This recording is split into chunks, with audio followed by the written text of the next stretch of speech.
supposed to get him away? He's literally knocking. He's literally knocking on my truck. The dead do walk and talk. Like, what the hell is going on?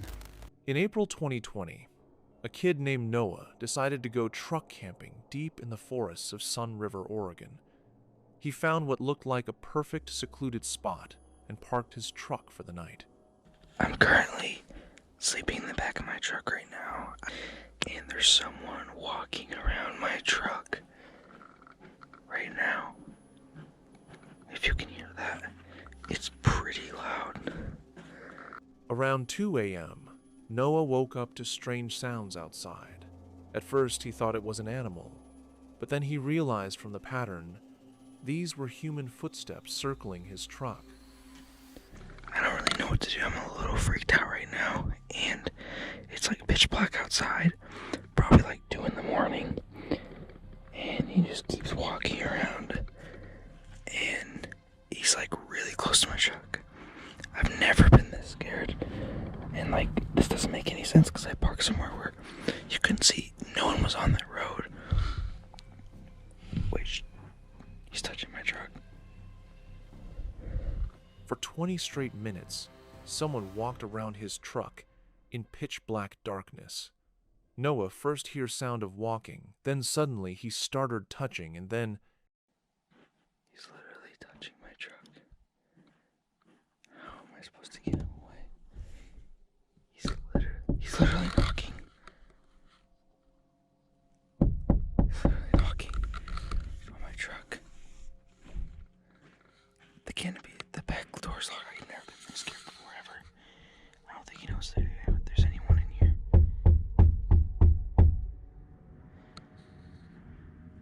I'm so scared right now.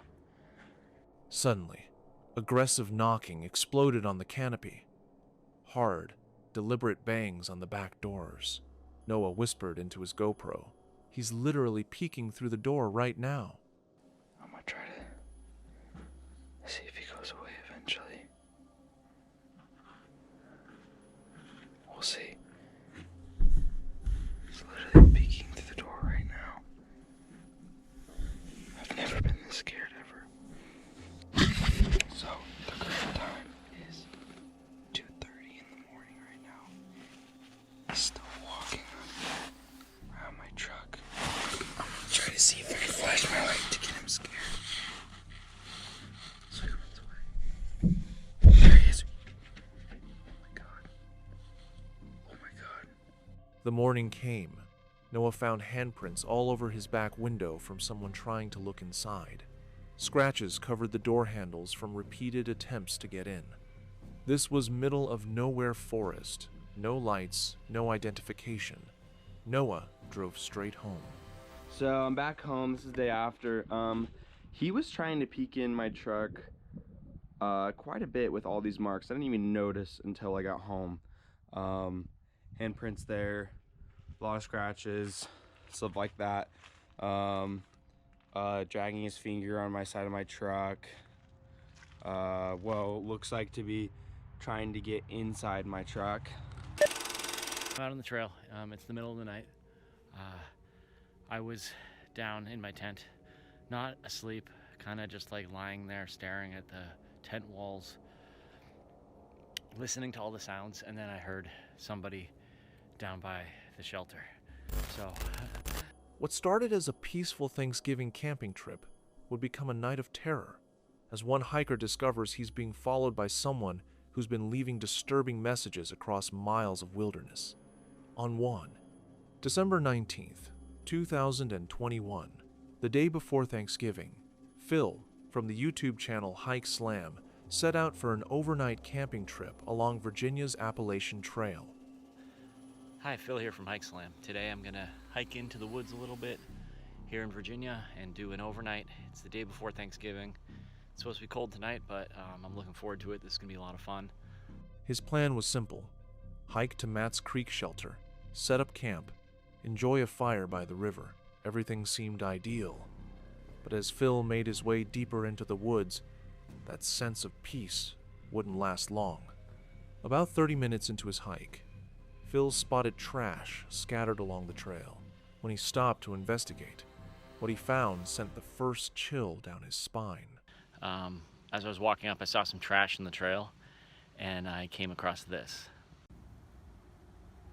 So some Bud Light cans, plastic bat, some writing on some of this garbage.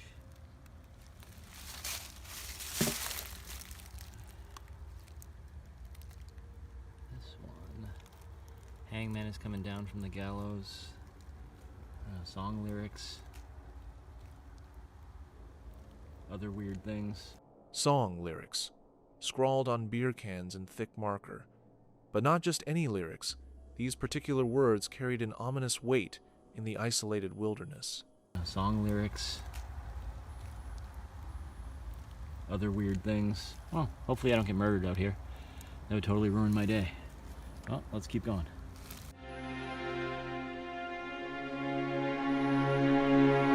Phil tried to laugh it off. After all, it was probably just a careless camper, right? But something about those words, "Hangman is coming down from the gallows," lingered in his mind as he continued down the trail. Then, less than a mile from his planned campsite, Phil's nightmare escalated. The weirdness continues.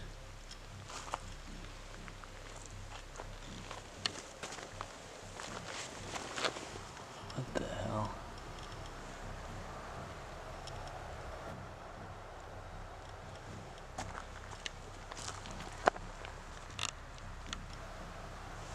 And there's a dead duck here. A freshly killed duck, deliberately placed on the trail, and next to it, a long, rambling note. And there's a dead duck here.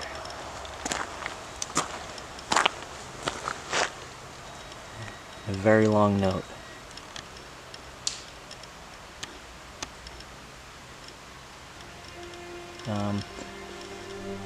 And it looks like it was just put here because it's not wet. That duck is fairly recently killed. Alright. Kind of creepy. The note was dry. The duck's body was still fresh, which meant whoever left this had been here recently, possibly within the last hour. There's a fire down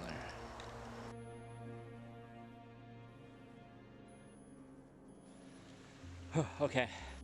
Through the trees, Phil spotted smoke rising. Then he heard it, the unmistakable crackle of a campfire. Someone was down by the river, right now. Phil's heart rate spiked.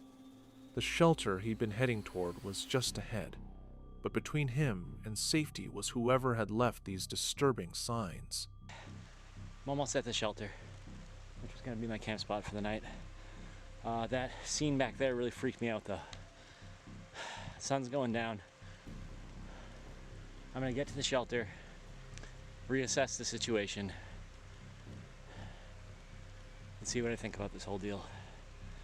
I'm a little out of breath because I'm trying to put as much distance between me and that sketchy camp spot back there as fast as possible.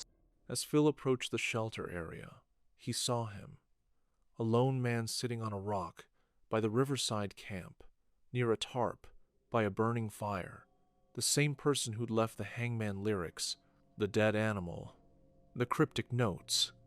But before Phil could decide what to do, he encountered something that made the situation even more disturbing. Okay, well that was really weird. So as I was hiking toward the shelter, still considering what I was going to do for the night, these two women were hiking in the opposite direction. They had a little dog with them. They asked if I had seen the guy who was leaving the notes. I said he has a campsite down by the river because I could hear the fire going. I could see where his tarp was set up. He was actually just sitting on a rock down there. Two women, visibly shaken. They'd passed the man's campsite and were desperate to get back to their car. They were shocked I was still considering camping out there, but I decided that I didn't really feel like it, and plus they said that they were kind of freaked out and asked if I would go with them and walk past his campsite so they could get back to their car. So I did. Think about that for a moment. These women were so frightened that they asked a complete stranger to escort them past this man's camp. In the wilderness, that level of fear means something. Phil made a decision. He abandoned his original campsite and hiked back to his truck. But instead of going home, he drove to the opposite side of the road and started hiking north on a different section of the Appalachian Trail, hoping to put enough distance between himself and whoever was leaving those messages. The new destination, John's Hollow Shelter, only 2 miles from the original spot, but on the opposite side of the road. Phil hoped it would be far enough. All right, so I'm on the Appalachian Trail, just in a different part, headed the opposite direction. So there's John's Hollow Shelter in Point 6. That looks like where I'll probably end up for the night. Hopefully there's no maniacs there. He finally reached John's Hollow Shelter and settled, celebrated Thanksgiving. The night felt peaceful at last. What a crazy day. Oh my gosh. So I had the one campsite in mind, the Mats Creek shelter, and based on the crazy notes I saw and the dead animals and, I don't know, running into those women on the trail who were scared, I'm glad I made the decision not to camp down there because I would have just been freaked out the whole time. This is only about 2 miles from that other campsite, but it's on the other side of the road, still on the Appalachian Trail, but far enough away that I feel safe, which is good. Phil felt safe, protected by miles of forest and an abandoned trail. But that sense of security was about to shatter. Almost every Appalachian Trail shelter has a logbook, a journal, where hikers record their trail names, experiences, and messages for future travelers. Phil decided to check out John's Hollow's log, expecting light-hearted entries and hiking stories. At first, the entries were typical, trail names, dated passages from months ago. Then Phil turned to the recent entries, and his blood ran cold. Holy crap.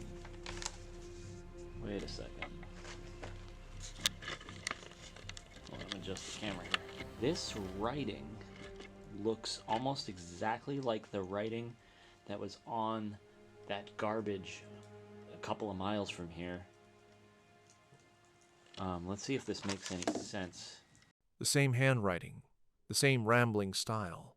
The man from the Riverside camp, the one who'd left the Hangman lyrics, and the dead duck had been here, at this shelter, recently. Jail. This man had been in jail, and he was referencing objects he'd left along the trail years ago. Objects Phil might have passed without realizing their significance. In solitary confinement, I figured the following out. Refer to Isaiah 28:15 through 9. Here in early 2017, Trump, Nebo, allowed Obama to have the special use of the Air Force One for a trip to Palm Springs. The entries spiraled. Bible verses mixed with political conspiracy theories, references to Obama and Trump, then, chillingly, Metallica lyrics. This is the same ramblings from the guy that was on the other side of the river. That's kind of scary. Kind of weird. Those women down there said they were going to call the police on the guy. You're falling faster. Obey your master. The Metallica lyrics. What the heck, man? Once I came across that guy's writing, it was so weird.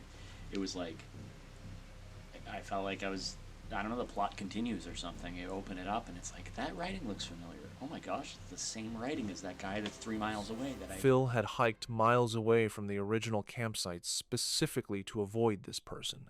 And yet, here was proof that the man had been to this exact shelter within the past few days. Music lyrics, political rants, Bible quotes, references to incarceration and solitary confinement, all scrawled across pages of the logbook in the same manic handwriting Phil had seen miles away on trash and dead animals. Unnerved, but trying to stay calm, Phil decided to turn in for the night. He returned to the shelter to grab his remaining gear. That's when he noticed something he'd missed earlier.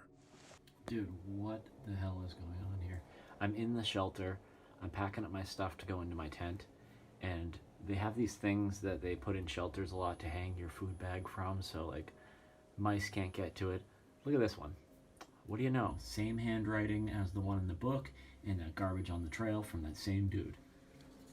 So it says, watch out for yeet mouse.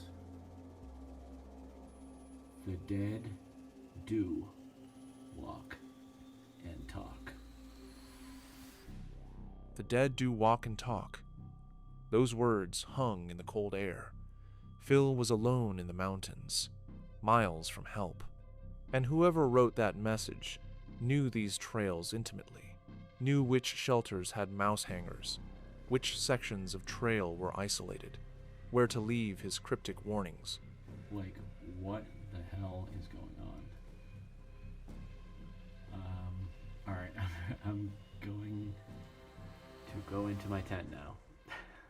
Phil retreated to his tent, put out the fire, secured his gear, but sleep wouldn't come. Every snap of a branch, every rustle of leaves, Phil's mind raced, imagining the writer of those messages making his way up the trail, watching, waiting, and watched till the end to know his instincts here was not wrong.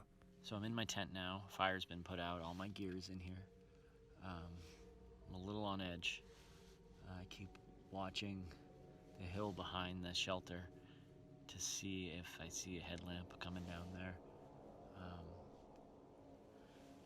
The hike in here, there was nobody. There's no cars along the side of that Forest Service road except mine. It was super quiet here. I haven't heard any sign of a person at all. I hear animals up in the woods, but yeah, I don't know. I still have my shoes on. I guess in case I have to run. He kept his shoes on. That detail speaks volumes. Phil wasn't just being cautious, he was genuinely afraid. Man, I think this is a combination of the weird dude down the trail and his cryptic writings that I keep finding everywhere, and also in the woods, your mind plays games with you. Every sound, every light is something to be concerned about. Hours passed. Phil lay on top of his sleeping bag, staring at the tent walls, unable to fully rest, his ears strained for any sound that didn't belong. Alright, so I lied down for a couple hours, nodded off to sleep. Just on top of my sleeping bag. But man, every crack and crunch I hear outside of an animal walking by or a branch breaking, I don't know, it's just like, it's freaking me out. But Phil's instincts were screaming otherwise, and those instincts were about to be proven right.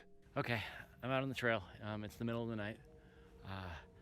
I was down in my tent, not asleep, kind of just like lying there staring at the tent walls, listening to all the sounds, and then I heard somebody down by the shelter. He heard footsteps, movement, the unmistakable presence of another person. So, at first I had to convince myself it wasn't what I thought I heard, but it definitely was somebody down there. So I didn't even wait to see or go down to see who it was, see if it was like a bunch of teenage girls or something. I don't know. I was just like, I am getting out of here. So I packed up all my stuff, and I packed it up very quickly. I don't think I left anything behind. Phil didn't investigate, didn't call out to identify who it was. His survival instinct kicked in pack everything, leave immediately, ask questions later. And I just walked past. As I walked past, I did look. It did look like a single guy hanging out in the shelter. He had a headlamp on. A single man, alone in the shelter, in the middle of the night, wearing a headlamp in the same spot Phil had been camping hours earlier. Phil moved quickly through the darkness, his headlamp beam bouncing along the trail. Every few seconds, he glanced back over his shoulder. Phil reached his truck, threw his gear in the back, and drove away from John's hollow shelter without looking back. But one question remained unanswered. Who was the man in the shelter at 2 a.m.? Was it the same person who'd been leaving cryptic messages for miles? An innocent hiker who happened to arrive late? Or something far more sinister? Phil never returned to that section of trail to find out, and perhaps that was the smartest decision he made all night. To this day, the identity of the hangman writer remains unknown. His messages still appear sporadically in shelter logs along that section of the Appalachian Trail. Bible verses, song lyrics, warnings about the dead walking. Sometimes in the wilderness, it isn't the wildlife you need to worry about. It's the people who know those woods far better than you ever will.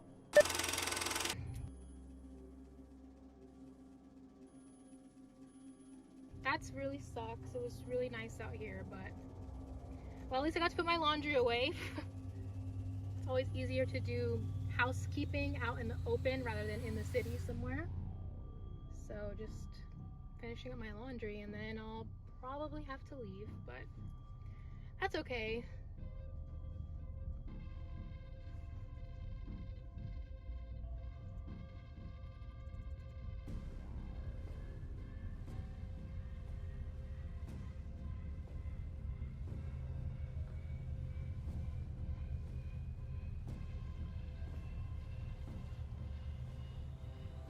Do you need anything? No. Okay. When Alyssa decided to camp alone in the Arizona desert to escape the summer heat, a stranger on an ATV approached her camp twice in one evening. The first time, he offered water and a shower at his house. The second time, he warned her about a dangerous man watching her from the hills. But as the encounter unfolded, Alyssa realized something terrifying. The most dangerous person wasn't on that mountain. He was sitting right in front of her. It was really, really weird. It's like I wasn't even worried about the guy who he said was watching me, which maybe that person on the hill was watching me. He was the one creeping me out. Alyssa is a solo female van lifer who documents her travels across America. In the summer, she typically heads to Quartzsite, Arizona, a popular spot for nomadic campers. But with temperatures climbing over 100 degrees, she decided to test the heat first by camping on BLM land just outside Tucson. So, I am currently camping in the desert outside of Tucson on some BLM land. Right now, it's pretty much 100 degrees. In fact, next week it's going to be over 100 degrees every day there. And I'm just testing to see if I can handle it. Currently, I think it's like 96 degrees, and I'm parked, as you can kind of see by the shadow, in front of a tree. The one tree I found in the desert, thank God. If there was not a tree here, I don't think I would make it. It's really hot. Oh my God, I'm getting bit by fire ants. What the hell? Dude, I was like, what's stinging me? That's crazy. Alyssa had chosen this isolated spot for a specific reason: space and solitude. She'd just spent several days in the city dealing with doctor's appointments and needed to recharge. Out here, miles from town, she could organize her van, do laundry, and enjoy the quiet desert landscape. But that solitude would soon become her greatest vulnerability. I needed some space to myself. I've been in the city for a few days with doctor's appointments and stuff. As the sun set over the Sonoran Desert, Alyssa settled in for what she hoped would be a peaceful night. She had no idea that within hours, she'd be fleeing this campsite in terror. Hi. Doing okay? Yes, I am. I'm just kind of checking, making sure everybody's got enough water and... Just as Alyssa was about to film a segment about enjoying the solitude, the sound of an ATV engine shattered the silence. A middle-aged man named John pulled up directly beside her van. His stated reason for approaching, making sure campers had water. I'm just kind of checking, making sure everybody's got enough water and... Oh, okay. Are you a ranger or? No, I just live close. Oh, okay. So I kind of come out and check, make sure, because I know there's a lot of people that come out here that don't have a lot. Alyssa's initial reaction was relief, just a friendly local checking on campers. But almost immediately, something felt off. The man had no water with him, No bottles, no container, nothing. He was on an ATV with no supplies. So how exactly was he helping people who needed water? Like, is this what you do for a living? Do you like travel around or what? Yeah, basically. Yeah? Yep, So gotta how wait. long have you been doing this for? I've been in the van for like almost a year, last November, so getting close. But I was traveling around in my car since 2020, so it's been a while. So you've been a nomad for a while. Yeah, yes, I'm used to it. Notice the questions, not, "Are you okay?" or "Do you need anything?" Instead, "How long have you been doing this? Are you used to being alone? Do you do this for a living?" These weren't the questions of someone checking on a camper's welfare.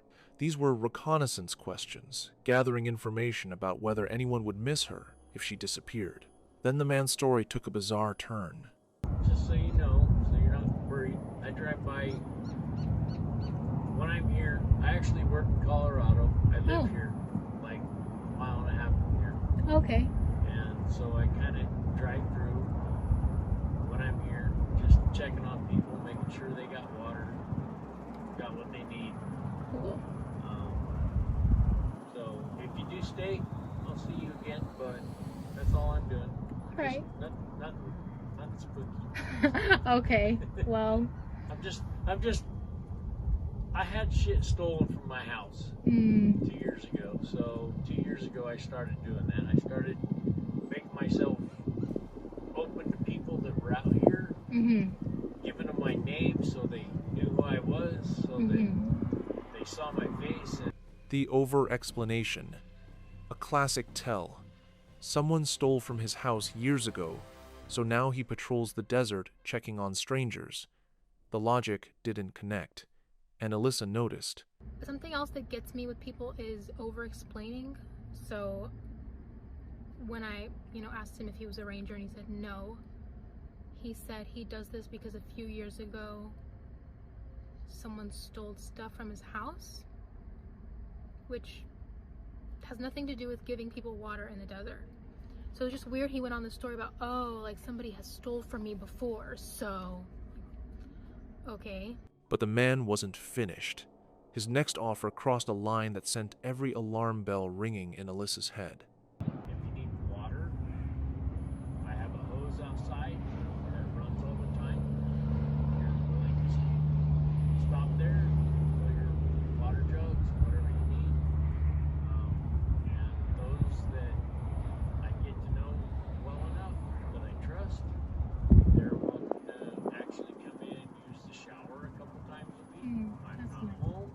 My wife is. My children are. So if you need a shower, you're welcome to, come by. Probably would work better since you're a female. It would probably work better if you came by while I was there a couple of times. Just so my wife gets to know you, so she doesn't think there's something stupid going on. Right. A complete stranger inviting a solo female camper to shower at his house, explaining that his wife and children are home without him, then backtracking to say she should come when he's there first. The layers of manipulation in that offer are staggering. Then the man leaves, after Alyssa tried to process what had just happened. She was picking up red flags, but couldn't quite articulate why she felt so uneasy. She decided to finish folding her laundry and then leave the area. A guy on an ATV comes and stops by and is just talking to me about, he says that he makes rounds out here and makes sure everybody has water. Alyssa couldn't even finish the sentence. Something about the encounter had left her deeply unsettled, but she convinced herself to stay just long enough to finish organizing her van. That decision nearly proved fatal. 20 minutes later, the sound of the ATV returned. But this time, the man had a very different story. Hi. So, you have a guy Uh-huh. on the mountain up there that is watching you with binoculars. Okay, well, that's unnerving. Well, I guess I won't be staying. Well, it's not that you can't stay. Here, more flags coming way when he say, "It's not that you can't stay." Those words are chilling. A genuinely concerned person would say, "You should leave immediately." Instead, he was trying to keep her there while simultaneously planting fear about another threat. Just, I'll be honest with you. Yeah. The other side of the mountain is safer. Really? Yes. Okay. He's driving a older Dodge pickup, Hmm. and he told me he comes out here and offers water Uh-huh. to people. Mm-hmm. There it was. The man on the mountain, according to John, was doing the exact same thing John claimed to be doing, driving around offering water to campers. He was describing himself, projecting his own behavior onto a fictional threat. Did you catch him watching me, or did he just tell you that he was watching me? When I pulled up, he had his field glasses up, looking this direction, and I was like, what are you looking at? Yeah. Well, I'm just looking to see if there's anybody that needs water. The story was unraveling. If John had just encountered this man on the mountain, why wasn't he concerned about confronting someone with binoculars? Why would a supposed predator openly admit to John that he was watching Alyssa? None of it made sense, because none of it was real. Then came the moment that revealed John's true intentions. You see that white truck underneath the tree? I'm Right right here. in the tree view, so All right, come out here and I'll show you. Just so you know. yeah, it's also just odd that there's not really anybody out here. Get a good description of that truck. He wanted her to come to him, to step out of the safety of her van and approach his ATV so he could show her the supposed threat. Alyssa refused, and that refusal likely saved her life. After suggesting she relocate, the man fell silent. What happened next was captured on camera, and it remains one of the most disturbing moments in the entire encounter. Well, at least I got to put my laundry away. It's always easier to do housekeeping out in the open rather than in the city somewhere.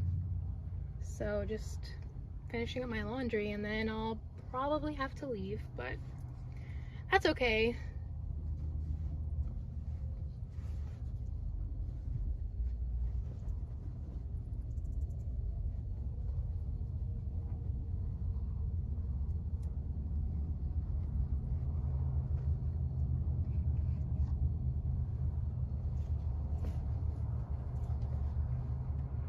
For nearly 45 seconds, John sat motionless on his ATV, parked directly in front of Alyssa's van, staring, not speaking, not moving, just staring. His thumb rubbed slowly against the steering wheel. His eyes never left her. Alyssa could feel the weight of that gaze, calculating, deciding, weighing his options. Do you need anything? No, Okay. no. The second his ATV disappeared from view, what mattered here was distance, putting as many miles as possible between herself and that man before darkness fell completely. She drove to town safely.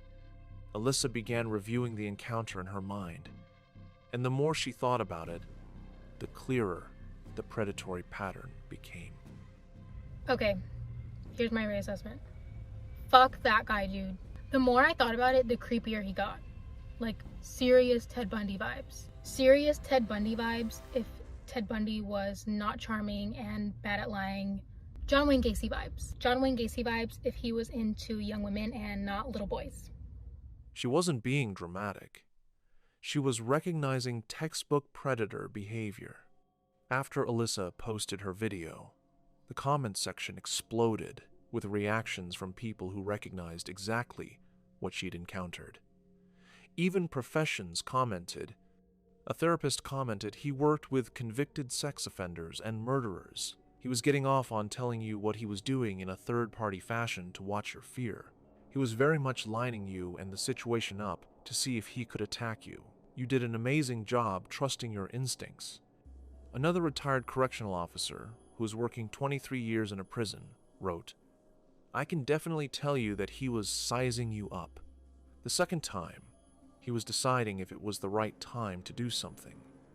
You chose to leave, and that was the best action you could take." Another wrote, "Working with inmates that are sex offenders. He absolutely gave off the predator vibes. He's gamey, trying to invoke fear, invade your privacy multiple times. He's speaking of himself in third person, separates his violent personality from his mild personality. He wanted to smell her as well. He was disassociating himself. The other side of the mountain was a setup too. That wasn't his first time. Professionals like who've worked with predators and violent offenders all recognize the same pattern. A man testing boundaries, creating fear, and watching carefully to see if his target would comply. No one knows if the man on the mountain was real or a story John created. What is certain is that a solo female camper faced a predator in broad daylight, sensed the danger, and escaped because she trusted her instincts. The most dangerous encounters don't always happen deep in the wilderness. They happen in places that feel safe. And sometimes, the person offering help is the real threat. Before moving to another chilling story, please subscribe to the channel. It's about 2:30 in the morning, and I tried to get a little clip of it before my camera died, but there was like 2 kids out this way, and I woke up to it sounded like something dragging on the ground. I couldn't tell exactly where it was, but it sounded like it was in this general direction and close to the truck, because the wind is making so much noise in my truck. It had to have been close. It was at first, but then I realized that it was the sound of a gun, because there was the sound of a ricocheting bullet hitting concrete. It made the pew sound. When Maverick decided to camp in his truck for a night of salmon fishing, he never imagined he'd wake up to gunshots and the terrifying realization that bullets were ricocheting dangerously close to where he slept. Last night was probably the most scared that I've been in my truck camper setup yet. In early spring, Maverick, from the YouTube channel Mav, headed to Two Harbors, Minnesota, a small town on the coast of Lake Superior, with plans for an overnight truck camping trip. His goal was simple: wake up at dawn and fish for coho salmon right off the pier. Mav had scouted the perfect spot, a parking area right next to the fishing pier where he planned to cast at sunrise. He set up his bed in the truck, organized his gear, and settled in for the night. But within hours, that sense of security would completely unravel. As darkness fell, Mav quickly realized he wasn't alone. Alright, so I need to get the heck out of this spot. I originally picked that spot because that's where I was gonna fish in the morning, or where I am gonna fish in the morning, but after being there for I don't know, I've been there for the latter half of the last hour, kind of just packing stuff up and trying to get my truck as organized as possible. But there's a bunch of cars driving around there. I talked to one of the kids, and he's a high schooler from the area, so I think it's just kind of like a high school hangout spot. Cars kept circling the lot, headlights sweeping past his truck, local teenagers using the area as a late-night meetup spot. Mav felt exposed cameras visible in his truck bed, clearly set up to camp. Every passing vehicle meant more eyes on him. It's kind of annoying, having people drive by and, I don't know, zipping on past all the time, so we're gonna find a different spot. Hopefully we can do it kind of inconspicuously. He drove around looking for a more secluded location, but options were limited. Eventually, Mav made a decision that would haunt him through the night he returned to the original spot, hoping the kids had left. Also, the kids left, so I think I'm just gonna stay at where I'm gonna fish tomorrow. So, gonna jump into the back of the truck. Got myself some sock sodas. Yes, sock sodas are back. And then I'll wake up in the morning and hopefully catch a salmon. The parking lot appeared empty now, Quiet.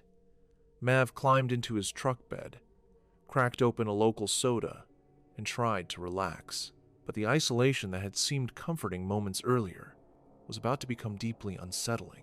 Kind of a weird little stealth camping, boondocking type deal I've got going on tonight. I haven't ever been like... I just felt very overwhelmed earlier with how many people were driving by and like how many eyes I had on me. It's kind of a odd thing to have a bunch of cameras out and a truck bed with a bed in it. I mean, people can probably connect the dots there, what's going on, so... Mav knew he stood out. The cameras, the setup, the bed visible through his rear windshield. Anyone who'd seen him earlier would know exactly where he was sleeping tonight. And in a small town where teenagers cruise the same spots repeatedly, anonymity was impossible. I'm not gonna have this light on in here for very long because people can probably see pretty well, at least through my back windshield. Mav shut off his lights and tried to sleep. Outside, fog rolled in off Lake Superior, thick and cold. The wind picked up, howling against the truck. Every sound seemed amplified in the darkness. Then, around midnight, vehicles returned to the lot. Alright, so there's people right outside. They just did a burnout in their truck. And they're just hanging out right here. I don't know what's going on. I know you can't see me right now, but I can't risk turning on any lights. Teenagers had returned, engines revving, tires screeching. Mav lay frozen in his truck bed, listening to voices just feet away from where he was hidden. He couldn't risk turning on a light, couldn't risk drawing attention. All he could do was wait in the darkness and hope they'd leave. Eventually, the voices faded. The cars left. Silence returned to the parking lot, and everything seemed calm. But in the early morning hours, that calm would shatter. At 2:47 inches the morning, Mav was jolted awake by a sound that sent ice through his veins. There was like 2 kids out this way, and I woke up to it sounded like something dragging on the ground. I couldn't tell exactly where it was, but it sounded like it was in this general direction and close to the truck because the wind is making so much noise in my truck it had to have been close. This dragging goes on, and then all of a sudden there's a pop. I couldn't tell what it was at first, but then I realized that it was the sound of a gun. There were gunshots, and it's close. So close that Mav could hear the ricochet, the metallic ping of a bullet striking something hard and bouncing off at high speed. In the pitch-black truck bed, with his camera dead from the cold, Mav lay paralyzed, trying to process what was happening. That it was the sound of a gun because there was the sound of a ricocheting bullet hitting concrete. It made the pew sound. I know my reenactment noises aren't great, but it was pretty scary. But this wasn't a joke. Someone was firing a weapon in the darkness, and the ricochet meant the bullet had struck something metallic, possibly just yards from where Mav was sleeping. Pretty scary. Another one went off, and it sounded like a small gun, like a 22 or something, but it's 2:30 or 3 in the morning, and there's high schoolers outside of my truck playing with the gun. That's really reassuring. So, I've never felt more unsafe truck camping somewhere. It's just, if I hear them come back and I hear that gun go off again, I'm probably just gonna have to set my car alarm off because I'd hate for a stray bullet to come through the back of this thing, even if it is from a 22. It could hit me right here and I could be dead, so not good. For the next several minutes, Mav didn't move. He listened, straining to hear voices, footsteps, any indication of where the shots had come from or who was out there. The wind made it nearly impossible to pinpoint direction. Was it hunters? Drunk teenagers? Someone who knew he was in the truck? Then, he realized what he was dealing with. Teenagers with a gun. He'd heard at least one kid's voice earlier in the night. Now those same kids were firing weapons in a public parking lot at 3 a.m. with a camper sleeping 50 yards away. But what happened next made the situation even more disturbing. After one final gunshot echoed through the fog, Mav heard something that made his blood run cold. It started again when a kid screamed. I did hear one of the kids yell, "Ow," after the last shot went off, and then heard a ricochet from the garbage can, heard the kid yell, "Ow," and then I never heard him again, so I don't know what happened. Maybe one of them got hit or something, but... One shot, a metallic ricochet, then a scream of pain, then nothing. No more voice, footsteps, firing, just silence. The thing to ponder upon is, had someone been hit by a ricocheting bullet? Were they lying injured in the dark parking lot? Also, Mav had no way of knowing. He was alone in the truck, trapped between staying hidden and potentially needing to help someone who'd been shot. So he made the only decision he could. He stayed inside. When dawn finally broke, Mav cautiously emerged from his truck. As Mav walked around the area, he discovered something that confirmed his worst fears. I realized that there's a metal garbage can about 50 yards this way from my truck. So I believe those kids were dragging out a garbage can and shooting it with a .22 last night. Yeah, that was not cool. It was so close to my truck, and if that was the garbage can they were shooting at, it's likely that they're shooting like right towards this way. 50 yards. A metal garbage can riddled with bullet holes, and Mav's truck had been parked directly in the line of fire. If any of those shots had missed the can, if the angle had been slightly different, bullets could have easily struck his vehicle, or worse. After uploading his footage, viewers flooded the comments with theories about what had happened to the kid who screamed. Had he been hit by the ricochet? Was he seriously injured? Then, buried in the comment section, one of the teenagers involved finally spoke up. So the scream wasn't from a bullet wound. But this revelation, rather than providing comfort, made the situation thinning. These weren't experienced shooters conducting target practice. They were teenagers firing a rifle in a public parking lot at 3 a.m. with no safety precautions. Sometimes, the scariest encounters in the wilderness don't come from the unknown. They come from careless decisions made by people who should know better. And sometimes, you don't realize how close you came to disaster until the sun comes up. Let me know your thoughts in the comments below. And don't forget to subscribe for more content.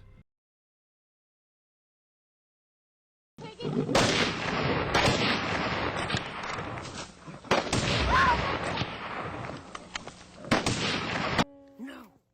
Get! No! God! Get! Get!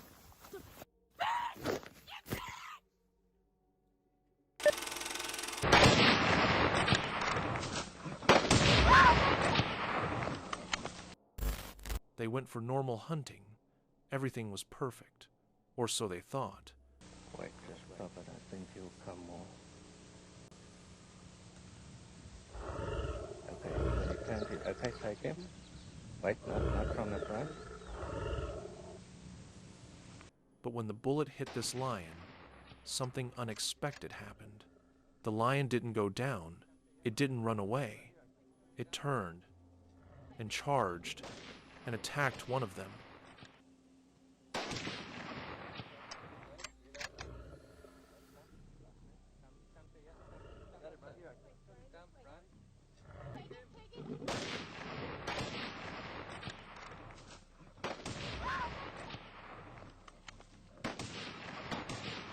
Luckily, he ran back towards the woods, and the terror remains. Hunters believe they control the outcome. They have rifles. They have experience. But animals once wounded isn't defeated, it's enraged. It fights back. And at that time, it clears survival that hunters pray God. A hunter and his wife are stranded in their truck. They record what might be the most terrifying audio ever captured in the woods.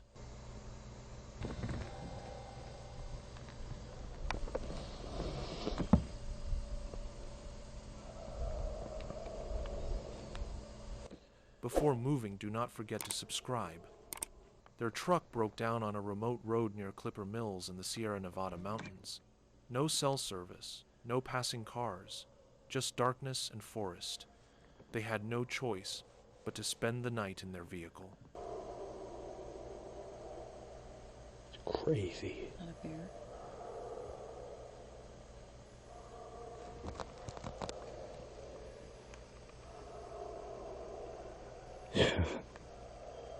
That's no dog.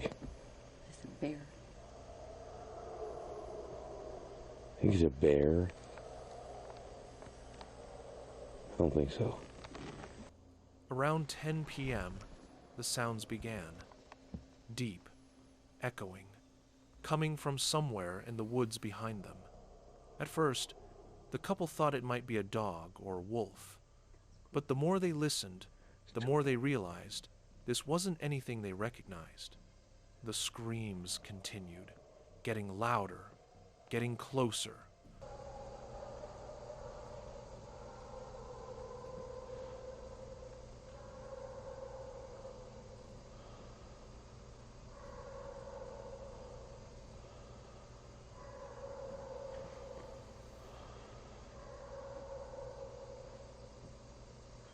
The couple's dogs were in the truck with them. But here's what's important. The dogs didn't bark. The dogs didn't howl back. Instead, they sat in absolute silence, intensely listening, on full alert. Their dogs couldn't identify what was making those sounds, and that terrified them. What was that?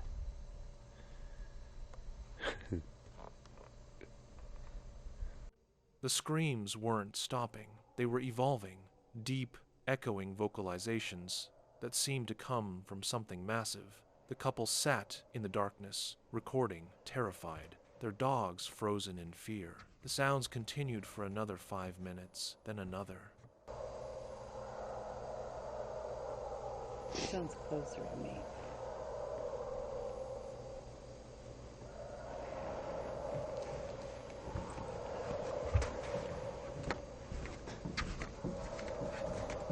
After midnight, the forest went silent. The sounds stopped. The couple sat in the darkness, waiting for dawn. They never saw what made those sounds. They never got a clear answer, but the audio was captured. The dog's behavior was documented. And something about Clipper Mills, California, changed that night. Uh-oh, one's running right at us. Right at us.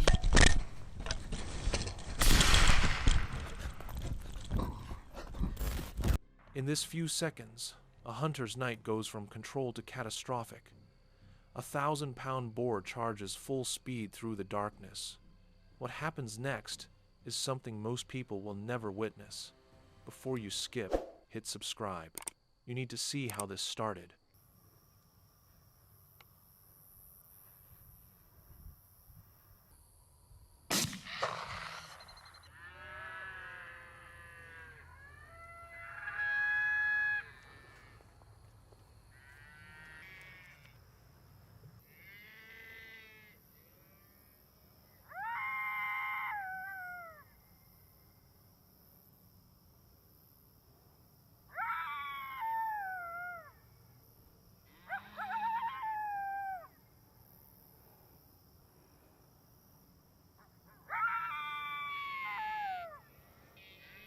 But to understand what went wrong, you first need to know what night hunting is and why hunters like Chris Robinson risk everything to do it.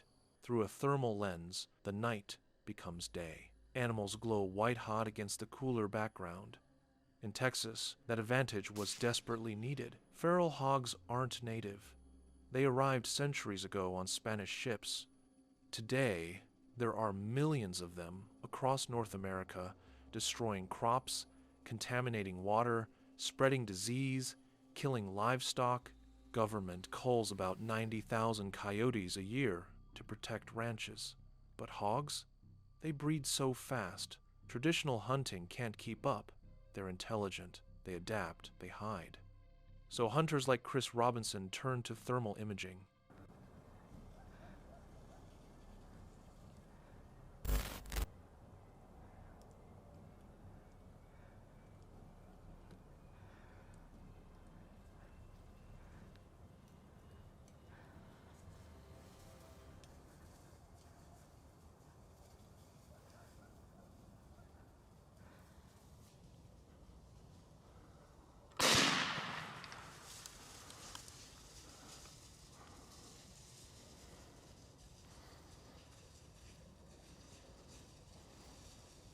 On this particular night, Chris wasn't hunting alone.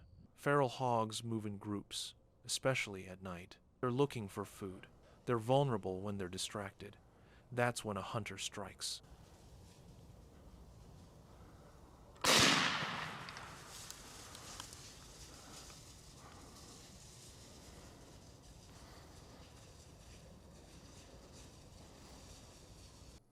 Chris moved through the Texas darkness with his thermal scope to his eye.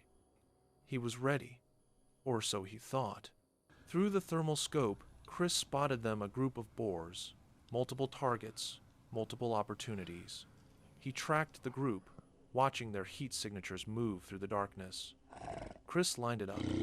Through the thermal scope, the animal glowed bright white. One clean shot. He fired. One down, but the group was still there. Chris steadied his aim. He breathed. He fired again.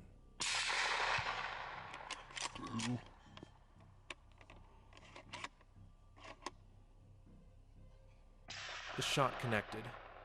The boar stumbled. For a moment, Chris thought it was down. He thought the hunt was over. 2 successful shots, 2 kills, routine work. But he was wrong. What happens next is why hunters fear the darkness. The boar wasn't dead. It was injured, bleeding, in pain. And as any predator knows, a wounded animal is far more dangerous than a healthy one. This boar didn't run. It didn't hide in the darkness. It charged. Still.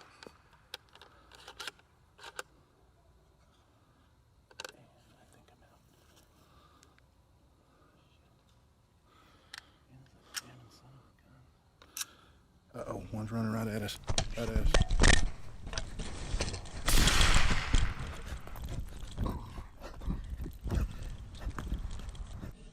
1,000 pounds of muscle, blood, and rage running directly at the man who shot it. Through the thermal scope, Chris watched the heat signature grow larger, closer. The boar was moving faster than anything that size should move. Chris had seconds to react. For the next seconds, the thermal scope becomes pure chaos. You see violent motion. You hear Chris's breathing, panicked now, not controlled.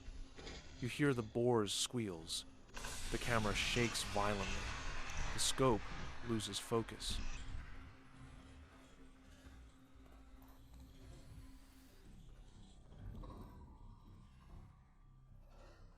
The boar is finally down dead or retreating deep into the Texas darkness. But here's what people don't understand. Wounded animals are unpredictable. They don't follow the rules of a clean hunt. They don't die when you think they should. They fight back when you assume they're finished. On that Texas ranch, Chris survived his mistake. But survival isn't victory. It's a second chance. A hunter in Louisiana had a rifle pointed at a creature's head, 20 yards away. Perfect shot. But the moment he was about to pull the trigger, something changed everything. A roar, a whistle, and suddenly he wasn't hunting anymore. He was being hunted. Black, shiny hair. But I'm pretty sure it was a Bigfoot. Michael was hunting in Louisiana when he saw it, standing behind a tree about 15 yards away, looking directly at him. A Bigfoot. The creature was growling, angry, like it was warning him. I'm pretty sure it was a Bigfoot. And so he's standing behind a tree, looking at me about 15 yards. And I'm looking at him, and It was terrible.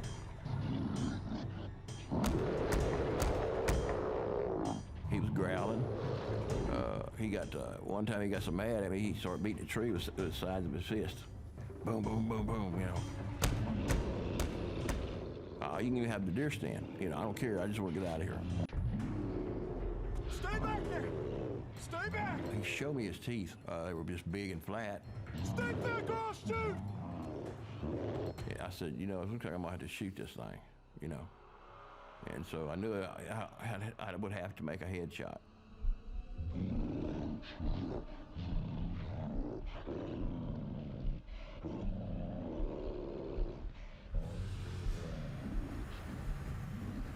What I'm gonna do is look through my scope. He had like a human face, and his eyes scared me. Everybody said, well, did the body's big scare you? I said, no, it was his eyes. I mean, they were satanic.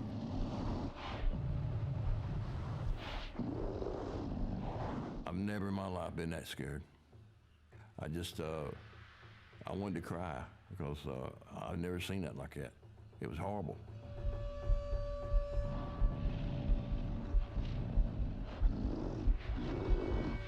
Yeah, I was actually afraid to shoot him because I thought I'd make him madder, you know. And like I said, I just wanted him to leave, go back where he come from, and I was gonna go back where I come from, but he wouldn't do it.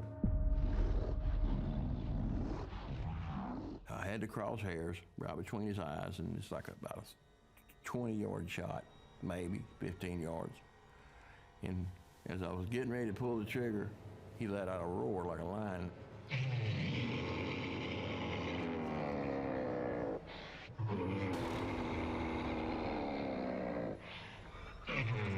About 100 yards to the north from him, a whistle come back, a shrill whistle, kind of like a steam engine, you know. Then, the first creature looked over at the whistle, then looked back at Michael and grinned. That's when Michael realized there was a second one, and it was coming. The second creature was moving through the brush, cracking branches, heavy and aggressive.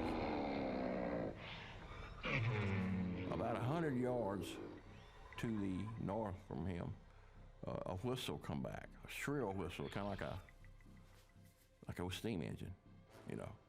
And I'd heard that whistle all my life in the woods, but I thought it was a bird.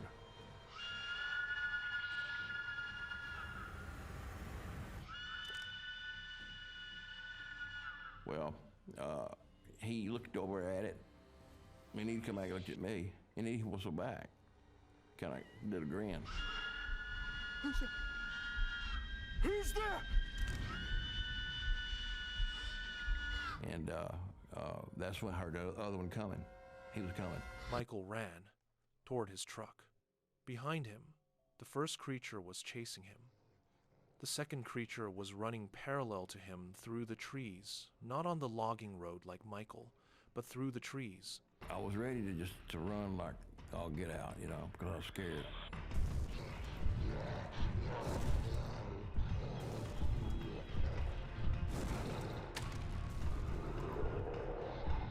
With no gun, I know the guy can kill me.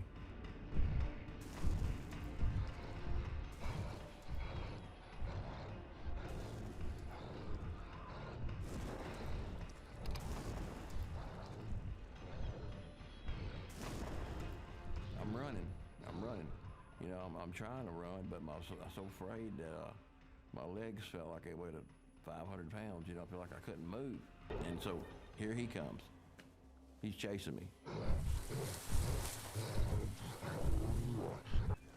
Michael got in his truck. The creatures didn't stop him. They disappeared back into the Louisiana darkness. But Michael never went back to those woods. No! Get! No! God damn! Get back! Get back!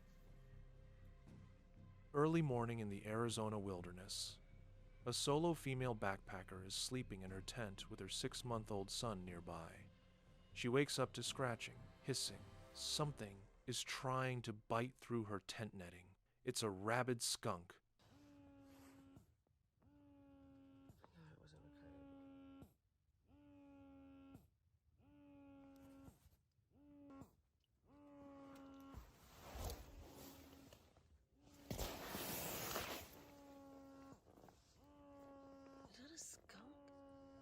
way, bro. Get. No. Get. Shoo. Get. Please don't stink up my... Son of a... Don't bust me. Get. Get.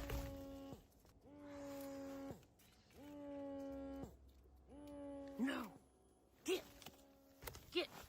No. God damn. Get.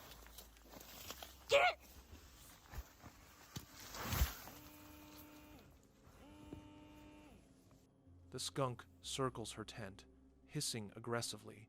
She's screaming, hitting at the tent from the inside. The more she screams, the more aggressive the skunk becomes. It moves from one side of the tent to the other. She's trapped with a 6-month-old baby inside a thin fabric tent, being attacked by an animal carrying one of the deadliest viruses on Earth. Get.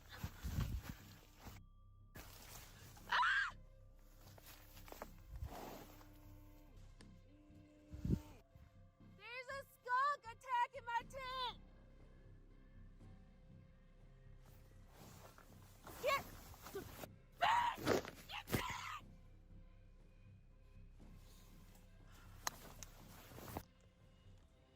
Yeah, there's a skunk, attacking my tent. He's hissing at me and... A skunk! Trying to get in! Get back! Get back! He's gonna bust through! Get back!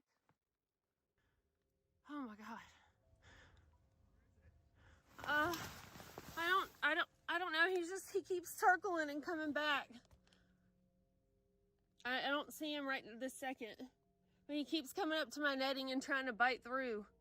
Other hikers, including a search and rescue worker, hear her screaming and run to help. They scare the skunk away. But the attack lasted minutes that felt like hours. When they finally managed to drive it off for good, she realized the nightmare wasn't over. The skunk had been biting at her tent netting. If it had broken through, if her skin had made contact with its saliva, she would have been exposed to rabies, a virus with a 99.9% fatality rate once symptoms appear. I don't see him right this second. But he keeps coming up to my netting and trying to bite through. My food bag is in the bear bag, or in the bear thing. I was...